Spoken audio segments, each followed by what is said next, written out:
మీరు లక్ష్మీదేవి నామాలు అమరకోశంలో చూడండి. లోకమాత, ఇందిరా అని ఉంటుంది.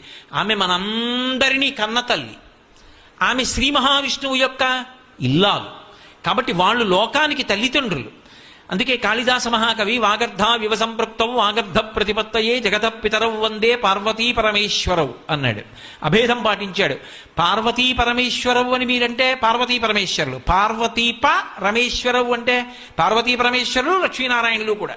అదేంటంటే పార్వతీప అనొచ్చా అంటే సంస్కృత భాషలో మర్యాద ఉంది. నృప అన్నాను అనుకోండి, నరపతి అని ప అని ఒక్కటి వేస్తే నృప అంటే నరులకు పతి అయిపోయిందా లేదా? పార్వతీప పార్వతీదేవి యొక్క పతి రమేశ్వరవు. రమ అంటే లక్ష్మీదేవి, లక్ష్మీదేవి యొక్క ఈశ్వరుడు శ్రీ మహావిష్ణువు.